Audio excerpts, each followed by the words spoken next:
그렇습니다. 오늘 5월의 첫 주일, 특별히 교회에서는 어린이 주일로 지키고 있습니다. 이제 5월이 시작됐네요. 5월 달 우리가 말씀 주제를 한번 정해보았습니다. 복된 우리 가정, 세 가지 반드시 복된 가정에 있어야 될 세 가지에 대해서 이제 한 주 한 주 살펴보려고 합니다. 오늘은 그 첫 번째 어린이 주일을 맞이해서 부모는 반드시 이것을 가르쳐야 한다, 이런 제목을 정해보았습니다. 성경에는요, 부모가 자녀를 출산하고 나면 끝 아닙니다. 성경에서는 부모가 자녀를 낳을 뿐만 아니라 이후에 그 아이가 잘 자랄 수 있도록 특별히 그 자녀를 위한 의무를 지어줍니다. 성경에는 하나님을 아버지라 부르는데요, 단순히 남성, 여성 그런 의미의 아버지의 의미가 아닙니다. 우리로 치자면 하나님, 우리의 부모님이세요. 하나님의 역할을 이 땅에서는 부모들이 다 감당을 하지 않습니까? 부모의 역할 세 가지가 있죠. 첫째는 공급의 의무가 있습니다.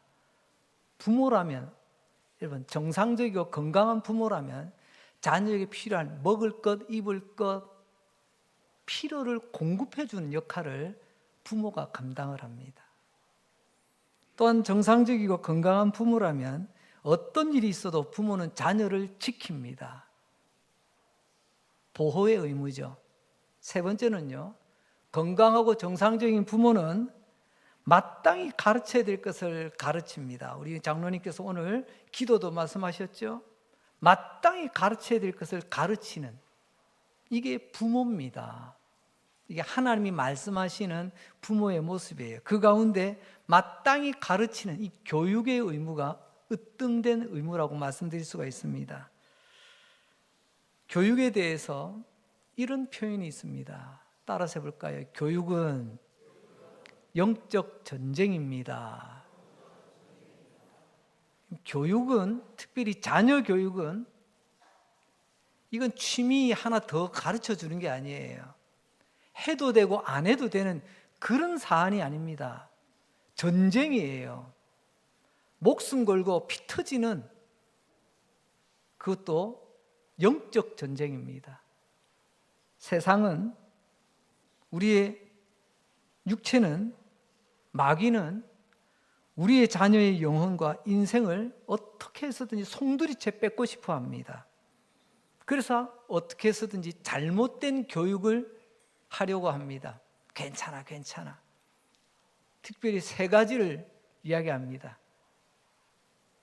제일 처음에는요, 딱 한 번만 하자. 딱 한 번만. 이렇게 살살 꼬드깁니다. 그 한 번이 넘어가면요, 괜찮아. 이번이 마지막이잖아. 이번이 마지막. 그렇게 또 끌고 다닙니다. 그리고 세 번째 가면 어떻게 하죠? 괜찮아. 남들도 다 그래. 세상이 다 그래. 다른 부모도 다 그래. 그러면서 점점점 이 마귀는요, 잘못된 가르침을 통해 우리를 하나님으로부터 멀어지게 만듭니다. 결국은 그거예요. 하나님으로부터 멀어지게 만드는 것. 이게 세상의 교육입니다. 하나님을 인정하지 않는 사람들이 만드는 이론으로 사람들을 가르치는 그런 가르침이 지금 우리 주변에 넘쳐나고 있습니다. 이 가운데서 우리 나름 자녀들을 위해서 잔소리도 늘어놓고 꾸중도 하고 책망도 하고 때로는 매도 한번 들어봤어요. 뭔지는 모르겠지만 부모로서 마땅히 가르쳐야 되겠다라는 마음이 있었던 거죠. 그래서 한편으로는 지혜도 가르치고 기술도 가르치고 인간관계도 가르치고 살아가는 처세술도 가르치고 돈은 어떻게 버는 거다, 또 어떻게 쓰는 거다, 이런 것도 가르쳤습니다. 돌아보니까 참 많은 것들 우리가 가르친 것 같은데, 그런데 이 모든 것을 다 모아도 이것 하나만 못한 게 있습니다. 진짜 가르쳐야 되는 것. 그걸 오늘 한 절밖에 안 되는 본문이지만 그 본문은 우리에게 말씀하고 있습니다. 첫 번째, 믿음의 부모라면 반드시 가르쳐야 되는 것이 있는데 뭐냐? 오늘 본문 제가 다시 한번 읽습니다. 네가 호렙산에서 내 하나님 여호와 앞에 섰던 날에 여호와께서 내게 이르시기를 나의 백성을 모으라. 내가 그들에게 내 말을 들려주어 그들이 세상에 사는 날 동안 나를 경외함을 배우게 하며 그 자녀에게 가르치게 하리라. 여러분, 하나님께서 오늘 우리에게 말씀하시는 가장 중요한 것, 믿음의 부모라면 마땅히 당연히 가르쳐야 되는 게 뭐냐면 하나님을 경외하는 것을 가르치라고 말씀하십니다. 하나님을 경외하는 것을 가르치는데 오늘 말씀을 가만히 보세요. 첫째는요, 네가 그렇게 하나님을 경외하는 삶을 보여주고 내가 그렇게 살아야 되고, 그리고 그 삶을 자녀에게 가르쳐 주라고 말씀하고 계십니다. 다시 정리합니다. 누가 가르친다고요? 부모가. 얼마나 가르쳐야 될까요? 10절에 다시 한번 보세요. 그들이 세상에 사는 날 동안. 혹시 여러분들의 자녀가 20살입니까? 30대인가요? 여호와 경외하는 것을 가르치시기 바랍니다. 혹 여러분의 자녀가 40을 넘어 50대가 되었습니까? 그래도 여호와 경외함을 가르치라고 말씀하십니다. 혹 어떤 분은 내 자녀가 지금 환갑을 넘어 60, 70인데요. 하나님은 말씀합니다. 몇 살까지만 가르치라고 되어 있지 않아요. 하나님은 그들이 세상에 사는 날 동안 내 자식이 살아있다면 가장 중요한 게 뭐냐면 얘야 차 조심해라, 싸우지 마라, 이게 아니라 여호와 경외함을 가르치라. 이게 하나님의 말씀입니다. 하나님을 경외한다는 것 히브리어로 야레라고 하는데 보니까 두 가지 뜻이 있더라고요. 하나는 두려워하는 것입니다. 하나님을 무서워서 공포에 떠는 두려움이 아니라 하나님을 무겁게 여기라는 겁니다. 오늘은 어린이 주일, 다음 주일은 어버이 주일입니다. 매번 어버이 주일 때마다 말씀 가운데 가장 무게가 어디 있냐면요, 부모를 경히 가볍게 여기지 말라. 체중은 이제 쭉쭉 몸도 쪼그라들고 체중은 가벼워지실지 모르겠지만 그러나 부모의 그 자리, 부모로서의 그 존재를 무겁게 여기라 늘 강조하지 않습니까? 마찬가지입니다. 하나님 섬기는 것과 부모 섬기는 것, 신앙생활과 효도하는 것이 공통점이 참 많아요. 그 가운데 첫 번째, 하나님을 경외한다는 게 뭐냐? 하나님을 가볍게 여기지 말라는 거예요. 무겁게 여기라는 겁니다. 보이지 않는 하나님, 이제 말씀으로 우리에게 다가오십니다. 다시 말하면 하나님의 말씀을 가볍게 듣지 말라는 거예요. 하나님의 말씀 무겁게 들으라는 것입니다. 나도 이제 머리 굵어졌다고, 내가 부모님보다 학력이 더 높다고, 내가 부모님보다 그래도 더 낫다고, 그래서 부모님 말씀을 가볍게 듣는 것은 효도가 아니죠. 신앙도 마찬가지입니다. 하나님의 말씀을 듣되 어떤 태도로 받아들이느냐, 이게 건강하고 바른 신앙생활입니다. 자, 그렇다면 두 번째 있죠. 경외한다는 말은 또 존경한다라는 뜻을 담고 있습니다. 부모를 존경하고 부모님을 우러러 보는 것을 효도라고 한다면 하나님을 존경하고 하나님 우러러 보는 것을 경외라는 단어를 썼습니다. 그게 한마디로 말하면 하나님을 무겁게 여기는 법, 하나님을 존경할 줄 아는 법을 자녀들에게 본을 보여 가르치라는 것입니다. 자, 그렇다면 이 하나님을 경외하는 것이 도대체 어떤 걸까? 너무 막연하잖아요. 그 좀 더 구체적인 방법으로 신명기 13장 4절은 이렇게 말씀합니다. 너희는 너희 하나님 여호와를 따르며 그를 경외하며 그의 명령을 지키며 그의 목소리를 청종하며 그를 섬기며 그를 의지하며, 아주 구체적으로 나오죠. 몇 가지 정리해 봅니다. 첫째, 하나님을 경외한다는 것은 첫째는 하나님의 말씀에 순종하는 것입니다. 하나님의 말씀 앞에는요, 순종 외에 다른 답은 없어요. 삼중 강조를 하고 있습니다. 이중 강조도 대단한데 삼중 강조로 하나님을 따르고 명령을 지키고 하나님의 목소리를 청종하랍니다. 이 세 가지를 꼭 압축을 하면 한마디로 말할 수 있는데 하나님의 말씀에 어떻게 하라고요? 순종하라는 것입니다. 여러분, 순종이 내 안에 녹아들지 않으면 그건 믿음이 아니에요. 어떠하든지 어떤 말씀 속에서도 하나님의 말씀에 순종이 내게 녹아들면 하나님 그걸 믿음이라고 보십니다. 하나님의 말씀의 순종, 그 말씀대로 살아간다는 것이죠. 이제 우리가 생각합니다. 하나님의 말씀대로 사는 것, 말씀 따라 사는 것, 그게 하나님을 경외하는 것이구나. 그러니까 내가 하나님의 말씀이 내 인생의 나침반이 돼야 됩니다. 아니, 요즘 나침반 보는 사람 없죠? 하나님의 말씀이 내 인생의 내비게이션이 돼야 됩니다. 그게 하나님을 경외하는 거예요. 하나님이 경로를 지정해 주시면 내 고집 부리지 않고 나는 그 길대로 따라가겠습니다. 이게 하나님을 경외하는 삶의 자세입니다. 저 자신부터 회개하고 반성합니다. 왜냐하면 하나님이 이 말씀에 자꾸만 나는 이 길도 있는 것 같은데요, 저 길도 있는 것 같은데요, 자꾸만 우리는 엉뚱한 길을 찾으려고 하고 있습니다. 그래서 하나님 말씀합니다. 부모된 너희가 먼저 하나님을 경외하라. 두 번째로 하나님을 경외한다는 것은 하나님을 섬긴다라는 표현을 쓰고 있습니다. 이 섬긴다가 히브리어 아바드라고 쓰고 있는데요, 여기도 보면 크게 두 가지입니다. 첫째, 아바드는 예배하는 것입니다.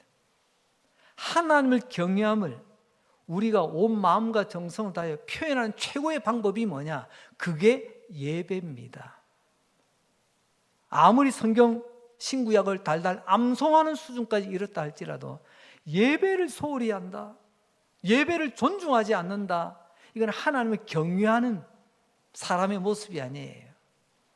우리 강릉제일교회, 우리는 누구인가 고백할 때 우리는 이렇게 항상 제일 먼저 뭐라고 하죠? 우리는 부름받은 예배자라고 제일 먼저 우리는 고백을 하지 않습니까?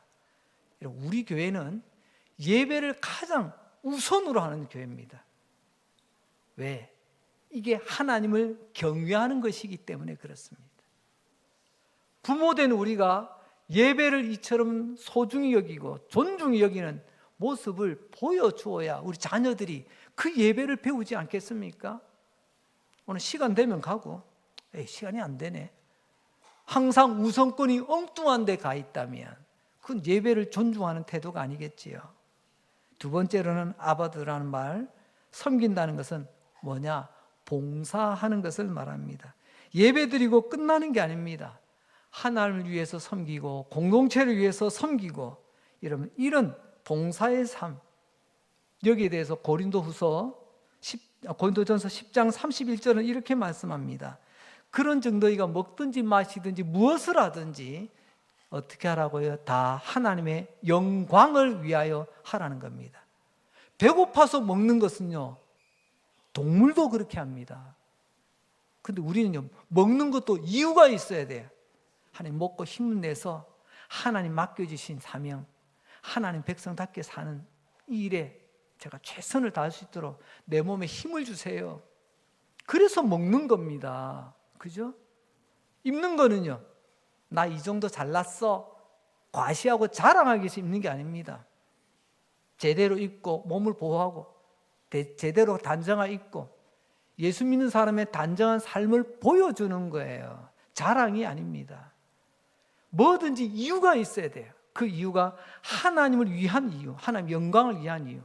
우리 가운데 어느 분들은 지금도 하나님 나 지금 너무 아파요, 나의 병 좀 고쳐주세요.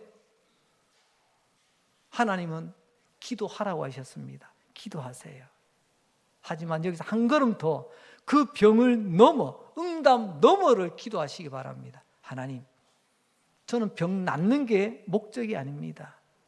하나님, 내게 이 고통에서 벗어나게 하시면, 내게 새 힘 주시면 내가 이런 삶으로 하나님께 영광 돌리겠습니다. 이 제목이 정해져 있지 않으면요, 죄송합니다. 그런 기도 하지 마세요. 너무 목사가 매몰차나요? 그런 기도는 세상에도 다 하던데요. 여러분, 건강하면 끝인 것 같죠? 아니더라고요. 우리 강릉에도 강릉교도소 있습니다. 강릉교도소에는요, 건강이 안 좋아서 그곳에 있는 사람 없습니다. 넘치는 건강을 제대로 사용하지 못해서 결국 사회로부터 격리되는 벌을 받고 있잖아요. 여러분, 건강은 소중한 겁니다. 맞습니다.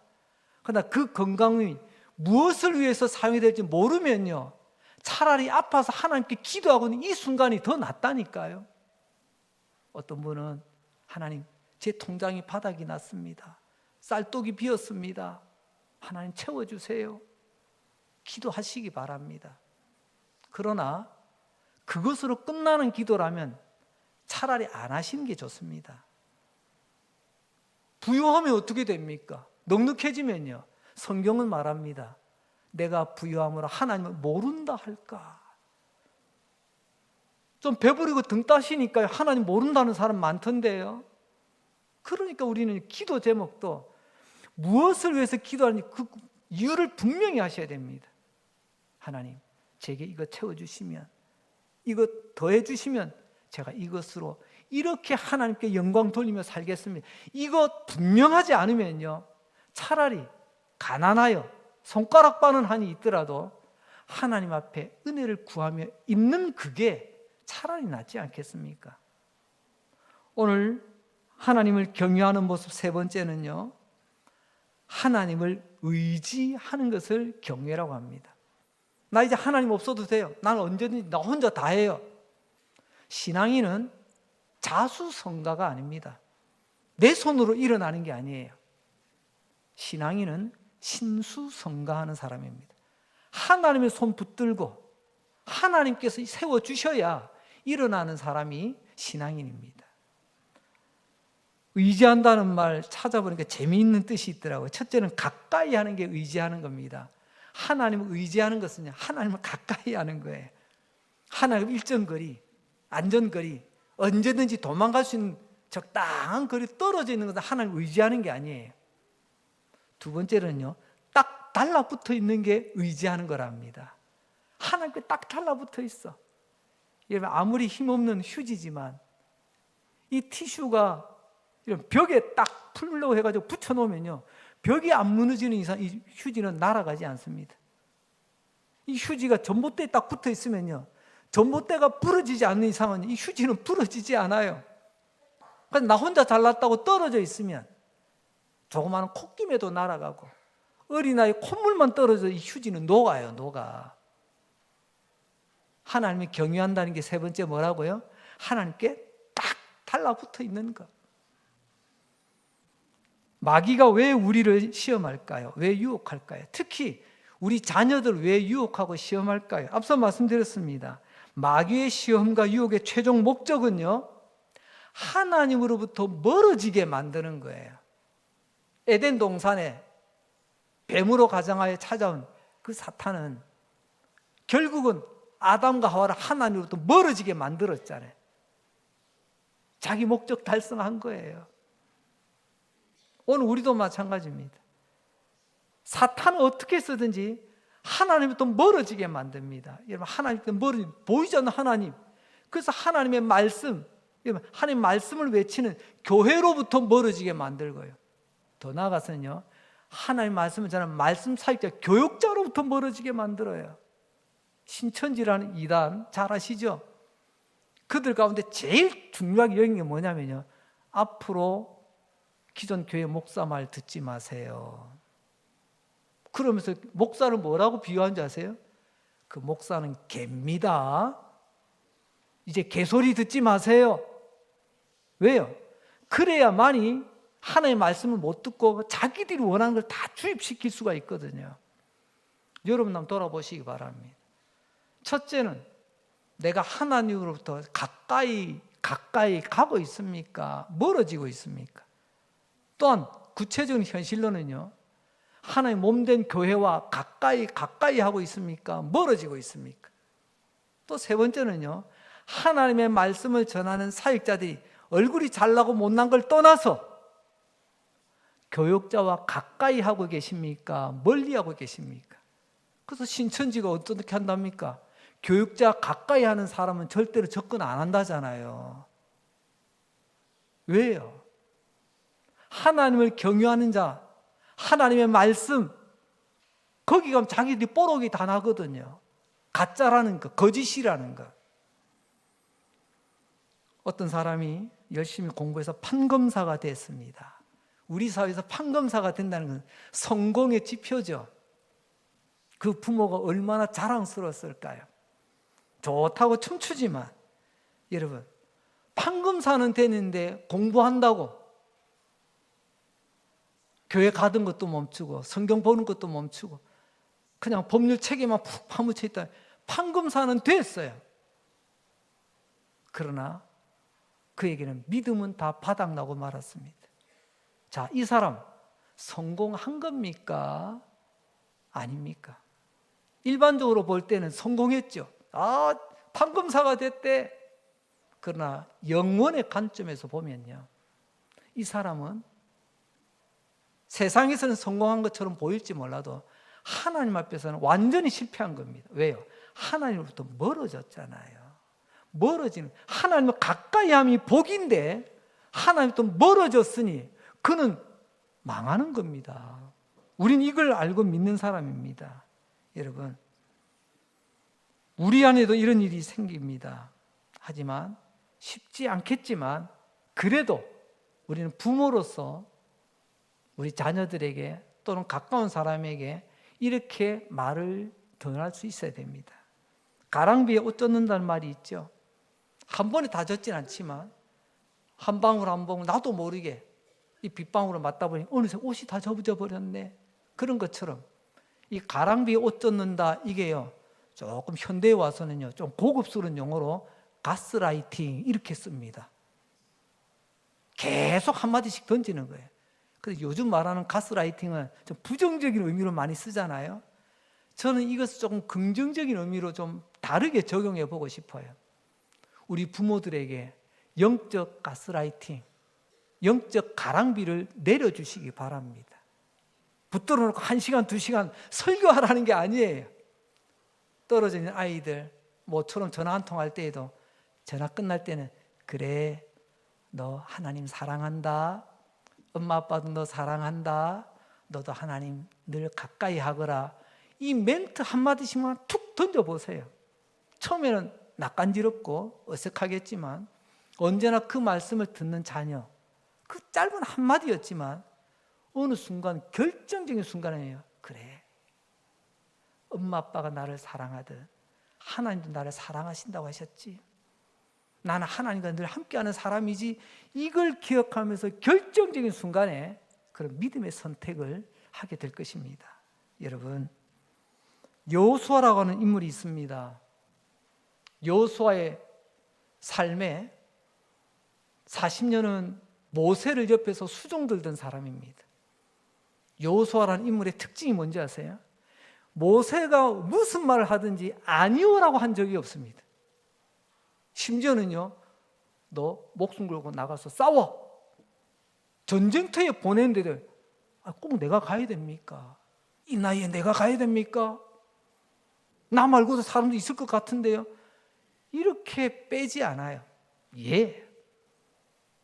40년을 모세 곁에서 그렇게 모세의 말이면 순종의 길을 걸었던 여호수아가 때가 되니 하나님이 그를 이스라엘의 지도자로 만드셨습니다. 지도자로서 이스라엘 백성을 이끄는 가운데 마지막, 그의 생애 마지막 유언과도 같은 말을 가족들을 다 불러다 놓고 이렇게 이야기합니다. 여호수아 23장 8절입니다. 오직 너희의 하나님 여호와께서 가까이 하기를 오늘까지 행한 것 같이 하라. 이게 여호수아의 유언입니다. 여호수아의 영적 유산이기도 합니다. 아까 가까이 한다는 말, 의지한다는 말이라고 했죠. 딱 달라붙는 것과 똑같은 의미입니다. 그런데 오늘 말을 가만히 보세요. 지금까지 너희들이 나도 그렇게 살았지만 이제 너희들은 앞으로 이렇게 살아야 된다라고 말하지 않습니다. 오늘 말씀 잘 보세요. 오늘까지 행한 것 같이. 그러니까 지금까지 그렇게 살아왔다는 거예요. 지금까지 살아왔으니 이제 끝이 아니고요. 지금까지 이렇게 살아왔지만 앞으로도 너희들은 이렇게 살아야 된다. 그걸 여호수아는 마지막 유언, 믿음의 유산으로 남겨주게 됩니다. 여호와께 가까이 하기를, 하나님께 가까이 하는 것, 여러분 이게 하나님을 경외하는 것입니다. 명심하십시오. 자녀가 하나님을 경외하는 것을 제대로 배우고 하나님을 경외하는 인간이 될 때 그게 진정한 성공입니다. 반대로 아무리 화려한 트로피를 들고 있어도, 상장을 들고 있고 자랑을 해도 하나님을 가까이 하지 않고 하나님부터 멀어진다, 아예 하나님과 담을 쌓았다, 그런 인생의 실패자입니다. 성경은 그걸 오늘 우리에게 말씀하고 계시는 거예요. 우리는 성경대로 믿는 사람 아닙니까? 근데 우리는 자꾸만 걱정이 됩니다. 우리 부모 떠나고 나면, 우리가 떠나고 나면 다음에 얘들이 제대로 하겠나? 여호수아도 달려왔습니다. 하지만 오늘 여호수아의 이 유언은요, 걱정돼서 하시는 말이 아닙니다. 너희들 지금까지도 잘 달려왔다. 나도 하나님을 경외하며 달려왔고 너희도 지금까지 이렇게 달려왔는데 나는 이제 너희 곁을 떠나지만 너희는 꾸준히 오늘까지 그랬던 것처럼, 지금까지 여호와를 경외했던 것처럼 앞으로도 그렇게 살아야 한다라고 믿음의 신신당부, 믿음의 유언을, 믿음의 유산을 남기고 있는 것입니다. 왜요? 내가 떠나도, 우리 부모님 떠나도 하나님이 책임지실 것이기 때문에 그렇습니다. 하나님이 책임져 주시니 여러분 그 인생이 성공하는 인생 아닙니까? 하나님이 책임져 주지 않는 이상은 잠시 반짝할 수는 있겠지만 그러나 결국에는요, 끝에 가면 망합니다. 신명기 6장 24절 말씀을 봅니다. 여호와께서 우리에게 이 모든 규례를 지키라 명령하셨으니 이는 우리가 우리 하나님 여호와를 경외하여 항상 복을 누리게 하시기 위함이며 또 여호와께서 우리를 오늘과 같이 살게 하려 하심이라. 잘 보시고 잘 들으시기 바랍니다. 성경은 말씀합니다. 우리가 하나님을 경외하며 살면 하나님이 항상 복을 내리시겠다고 약속하고 계십니다. 항상 복을 내리시는데 오늘처럼 살게 하시겠다라고 말합니다. 오늘과 같이, 오늘처럼. 그러면 이 오늘처럼이 뭔데요? 오늘 신명기 6장에서 말하는 이 오늘처럼은요, 신명기 말씀은 광야 생활 40년 끝에 모세가 하나님 부르심 받기 전에 마지막 고별 설교와도 같은 것이 신명기 말씀입니다. 그게 40년 광야 생활을 쭉 살펴보고 나니 지난 40년 그리고 오늘까지 하나님께서 우리를 이렇게 책임져 주지 않으셨냐라는 말씀이에요. 오늘처럼이 뭐죠? 바로 광야의 기적입니다. 애굽에서 나와서 그들이 농사를 지어서 거두어 드렸습니까? 아니면 그들이 옷을 지어서 따로 옷을 입었습니까? 신발을 새로 만들었습니까? 성경을 보니까요, 농사 짓지도 않았는데 먹을 것이 떨어진 적이 없습니다. 그들이 옷이 헤어지지 않고 신발이 부르트지 않았어요. 그들은 옷이 없어 추워서 얼어 죽거나 저체온증으로 죽은 사람 없습니다. 단 그 출애굽 그 기적을 맛보고서도 출애굽 광야 가운데 불순종했던 사람은 광야에서 다 쓰러졌습니다. 소위 말하는 출애굽 1세대는 그렇게 끝난 거예요. 출애굽의 감격은 있었습니다. 홍해의 기적도 보았습니다. 아침마다 만나를 받아 누리는 기적을 보았습니다. 기적의 기적을 보고서도 순종이 따라지지 않으니 그들에게는요, 요단강을 건너 약속의 땅을 밟을 수가 없었다는 거죠. 이게 뭐죠? 하나님을 경외할 때 오늘과 같이 오늘 같은 하나님의 기적을 우리는 맛보게 될 것이다. 여러분, 오늘은 기적이 없는 게 아니고 순종이 없는 시대입니다.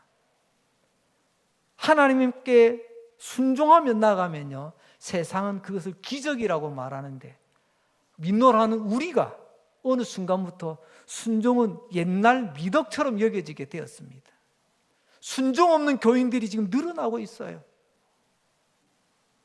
그뿐 아니라 성경 여러 곳에서 하나님이 경영하는 인간에 대해서 하나님께서 복을 약속하셨는데, 자, 이제 하나님 우리에게 주신 복, 약속하신 복이 어떤 건가 살펴봅니다.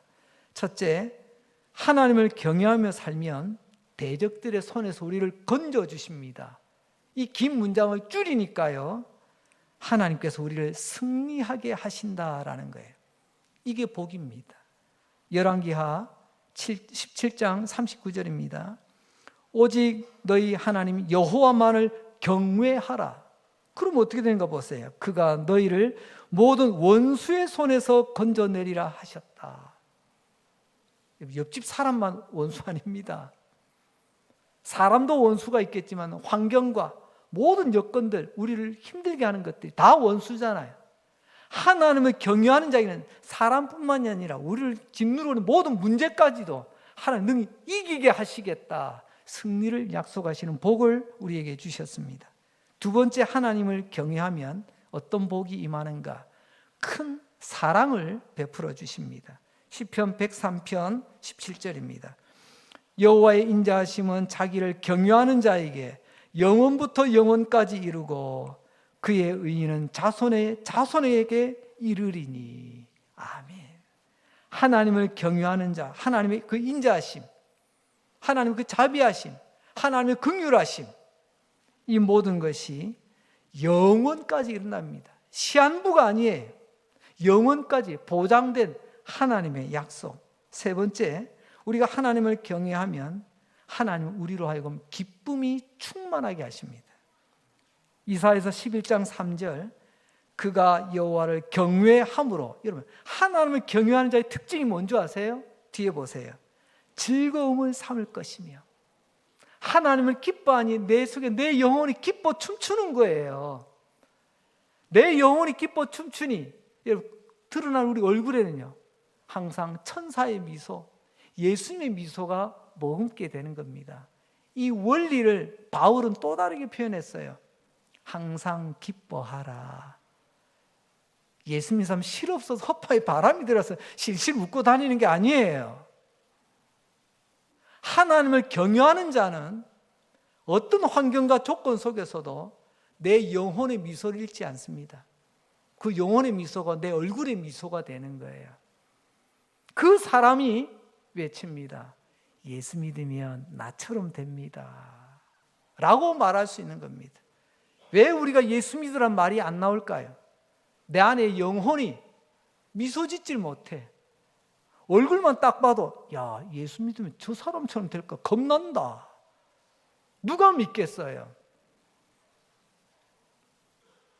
요즘 첨단 의술로 우리 지난주 강사 목사님처럼 늘리고 당기고 뭐 꼬매가지고 고치는 얼굴이 아니라, 의술이 아니라도 하나님의 은혜가 우리 안에 넘치면, 내 영혼이 기뻐하며 내 영혼이 하나님 주신 평안으로 가득 태워지면, 내 영혼 평안에 하나님의 평안이 가득하면요, 얼굴 하나님께서 세상이 부러워하는 천사의 미소를 머금게 하실 줄로 믿습니다.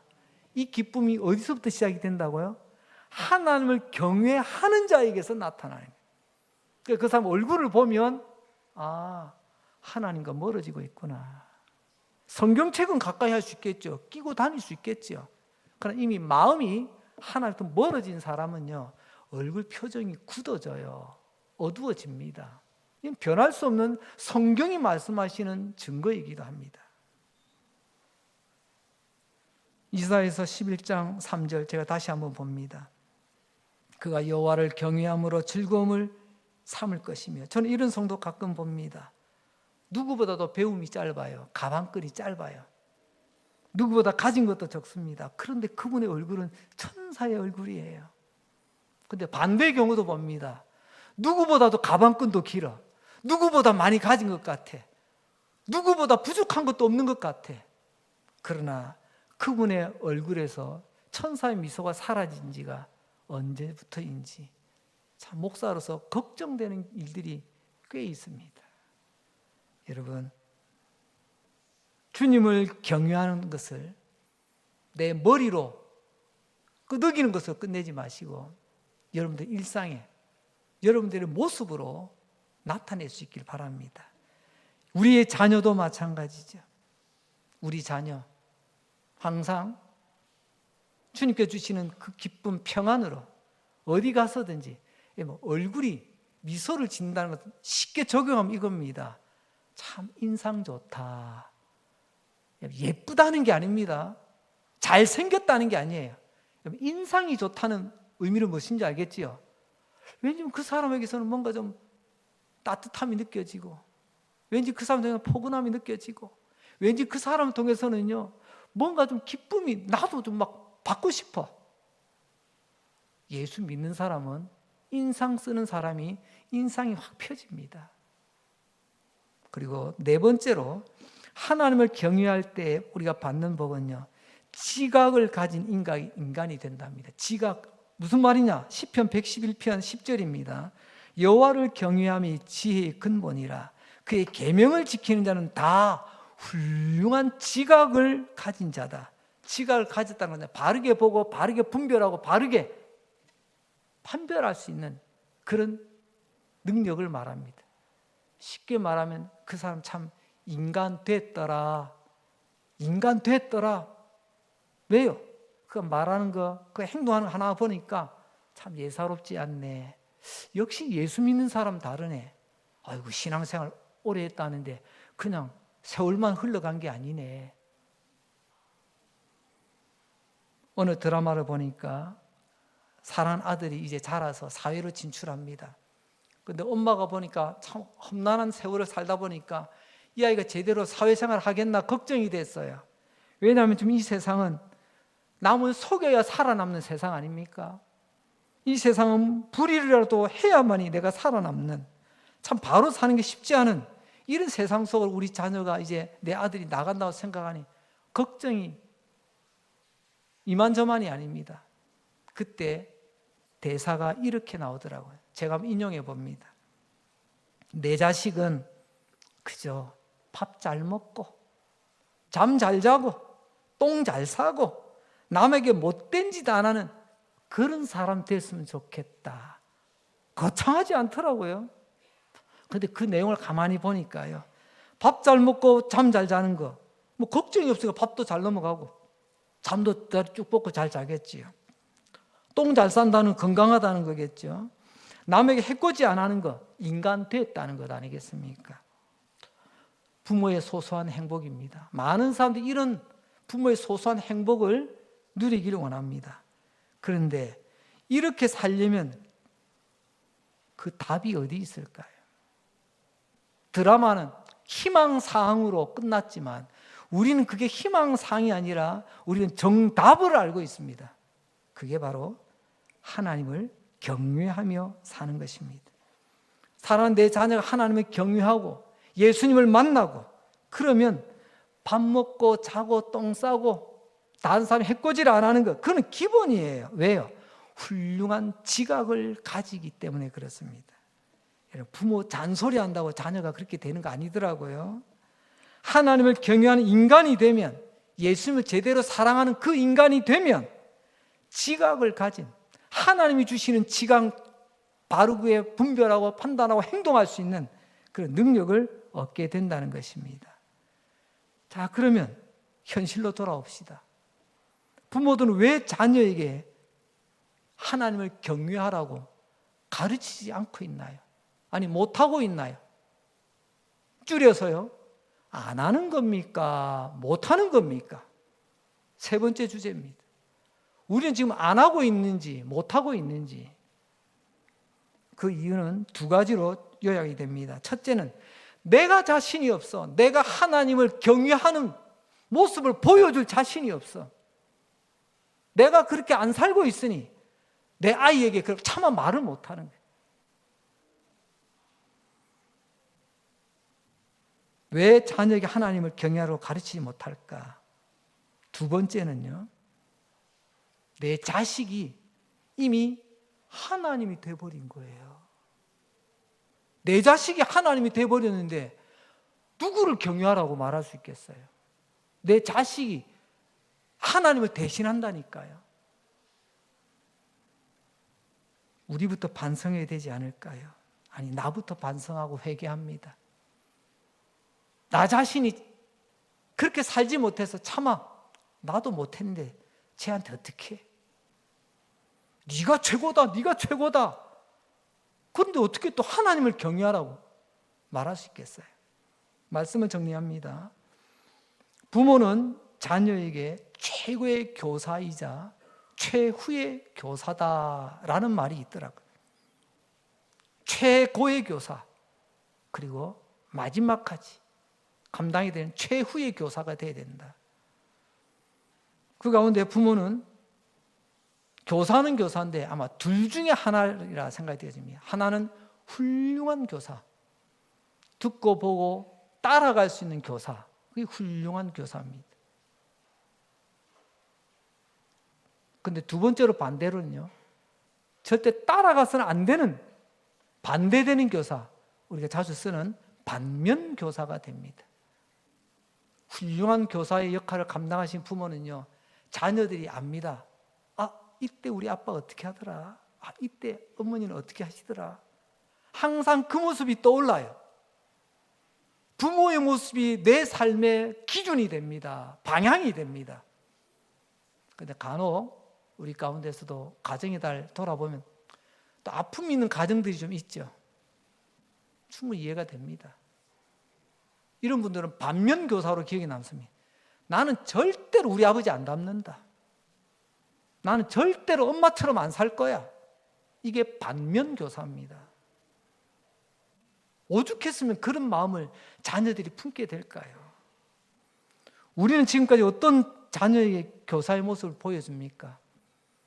흔히 하는 말로 나도 아빠 같은 사람하고 나는 결혼할 거야. 나는 우리 엄마 같은 사람하고 결혼할 거야. 애들의 이야기지만 참 좋은 모습을 보여주고 있다 생각됩니다. 그리고 결정적인 순간에 또 우리 아빠라면 어떻게 했을까? 우리 엄마라면 어떻게 했을까? 이걸 떠올릴 수 있다면 우리 자녀들은 건강하게 바르게 성장할 것입니다. 부모는 자녀에게 하나님을 경외하라고 반드시 가르쳐야 될 교사라는 것을 잊지 마시기 바랍니다.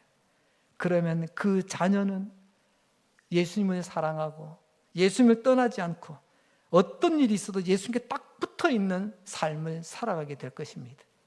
하나님 약속하신 그 복을 누리는 우리 자녀가 될 것입니다. 내가 그 자녀 언제까지 책임질 거예요? 하지만 하나님은 영원히 우리 자녀를 책임지게 될 것입니다. 이런 저와 여러분 가정 되시기를 주님의 이름으로 축복합니다.